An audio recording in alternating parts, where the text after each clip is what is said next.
A good name is better than silver and gold. What shall it profit a man to gain the whole world and loses his soul? In the same vein, what shall it profit an establishment to employ the best workers, travel the whole world to showcase the standard they have built, yet being destroyed by lack of repetition? Hi, it's still me, your girl, Betha. Call me Mena, that's my name. Today, I want us to look at the story that has been trending in the social media since yesterday. The story involving the death of a 12-year-old girl, former student of Chrisland School. Mhm. Does that name ring bell? Oh yes, it should. It should. Chrisland School, again, still in a negative limelight. Okay, I know you know the story, and I'm not here to bore you with the story. Please, if you are not aware, go down the story. I shared it in my platform, and you can also access it in other social media platforms. See it and hear what the mother of this disease had to say, the whole truth concerning the death of that girl. I just want us to look at the questions, the possible questions that the death of that girl brought forward. And they are the same questions Mrs. Blessing Adeniro, mother of the victim, is still asking. Chrisland, the first time that school came to limelight was in 2016 when it was recorded that one of their senior staff members, Mr.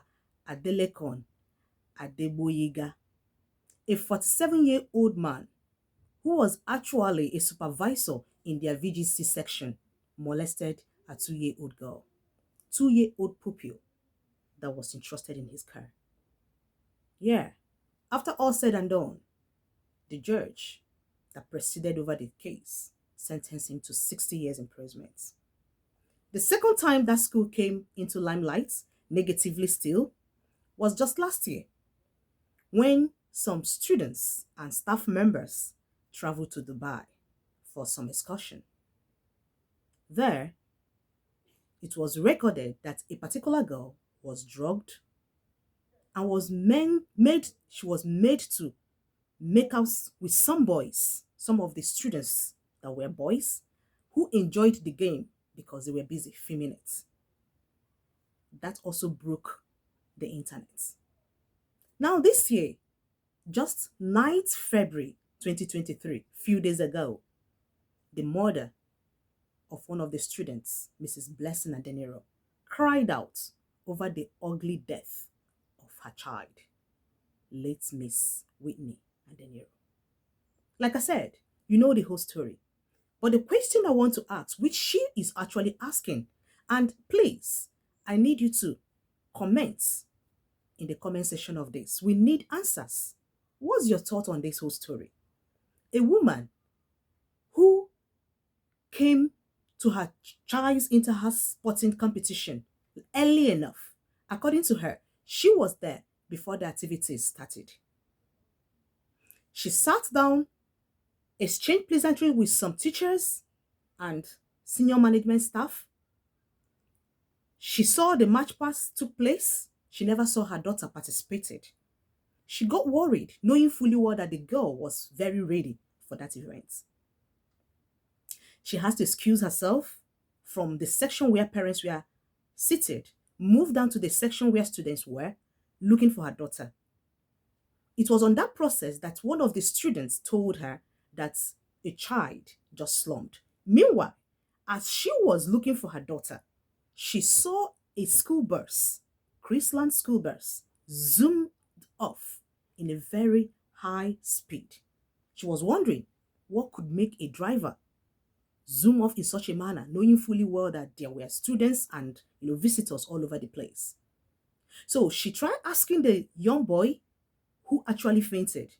The boy said it was actually a girl, though he never knew the name, but that he knows the girl. She brought out her phone, showed the picture to the young boy, and the boy confirmed that actually that was the girl that was in that bus that zoomed off. As worried as she could be as a mother, she was asking questions what actually happened to her daughter. So she got into the school bus and started looking for her daughter because she was informed by the management, the principal precisely, that her daughter was taken to Agege Central Hospital. She Googled it and never saw anything like Agege Central Hospital. Rather, what she saw was Agege Central Mosque. She tried calling the principal twice, asking for the confirmation of the name, and she confirmed, that that place is called Agege Central Hospital. She told her that she couldn't lay her hand on such an environment. Rather, what she's able to see from her Google is Agege General Hospital. If it was actually Agege General Hospital, but the principal insisted that it wasn't, rather, it is Agege Central Hospital. As confused as she was, she moved down to Agege Central Mosque, believing that once she's that mosque, she will be able to maybe find out where the hospital could possibly be. As she was getting to the mosque, she saw their school bus parked somewhere. So she suspected that wherever that school bus is parked, her daughter should be there. She jumped out of the car, went in there, and saw a teacher who probably brought her daughter with the driver to that place. Where is my daughter? She asked. And the teacher gave her one wonderful attitude. I don't know, she's in there. Can you imagine that? Only for her to dash in there and met her daughter lifeless. Wow.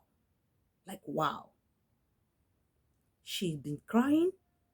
She had been crying. She'd been asking questions. What happened to her daughter?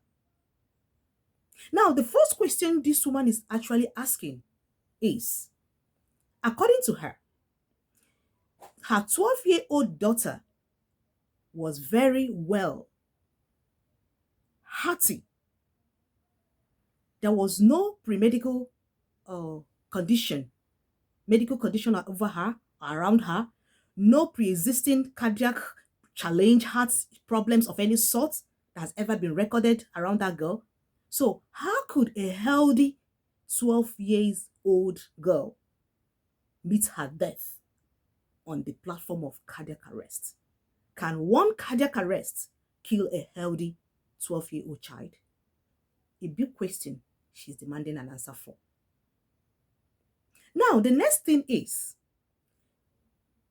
she was there early enough, according to her, even before the event started. Why was she not informed that her daughter has slumped?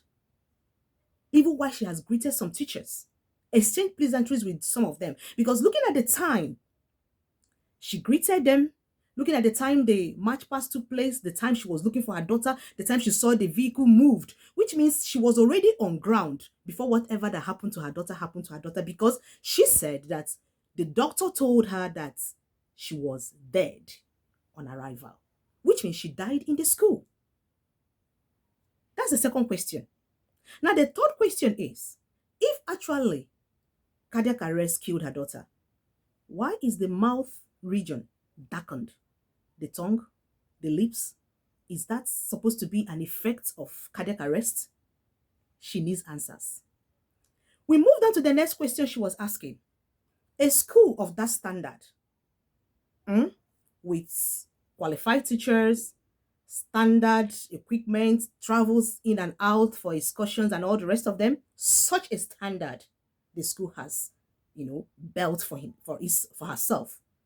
How can such a school organize such an event, yet made no provision for medical, no medical provision arrangement was made, no paramedical on ground, nothing, no first aid of any sort, no ambulance, knowing fully well that in that competition, possibility of a child fainting, slumping, having an emergency is there. Yet, such a high standard school made no provision for such. She's asking questions on that. Now, the fifth question she's asking is, her daughter fainted in the school, and all they could do was to pour water on her. Why didn't they rush her to a hospital immediately? Because according to her, she was drained in water. Dripping all over her was water, and she was brought to the hospital already dead. Why that time? Why wasting that time? And again, why taking her to an immunization center instead of a hospital knowing the condition of the child? That's the question she's asking. Now, the next question she's asking is, why that delay in telling her what has happened to her child?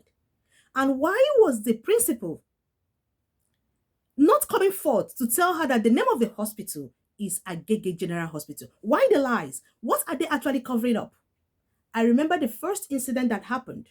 The judge warned sternly that they should never cover any teacher who molests any child or cover up the school when they go wrong. The same thing they did in that 2016 repeated itself in 2022, where they tried to cover that incident that happened in Dubai among their students. Ran a pregnancy test on the child without the mother's notice, without the mother's consent. What are you trying to protect? Now, this one has happened. A woman was already in the school, yet you never informed her that her child has some issues. What kind of school is that? What are you protecting? What actually happened to this child? Now, I must tell you, some people are of the opinion that, are you sure she wasn't raped to death? They started pouring water to revive her. When they found out that they can't revive her, that the case is beyond them, they now started looking for how to rush her to hospital. Although it's not ascertained, someone just allegedly said that. But we are looking at possible positions, possible points, factors that could actually, give rise to this issue. What is really happening? So please, let me know what your thought is in the comment section. We really need to unveil this whole mystery, this whole covering up. What are they covering up? What are they trying to do? What are the whole story behind this death? And the pains a mother or even parents are passing through. How can you be losing your own as a parent? Feel the pains this woman is actually feeling. Now they are telling her, go bury your child. No sympathy of any sort. All they could tell her is, she's gone and she's gone. Just go bury her daughter. Go bury your daughter. Please, let me know what your thought is. This woman is crying that she doesn't want to open up the body of her daughter. She doesn't want to carry out autopsy. That they should just come up and tell her in all honesty what happened to her child. Yet, up until now, nobody is saying anything meaningful to her. So let me know what your thought is in this kind of situation. What advice do you have for the woman? All these questions she is asking, do you have an answer? Please, I will really appreciate your contribution, your answers, your opinion, and your suggestions. Thank you very much. I'll see you again in my next session. Ciao, ciao.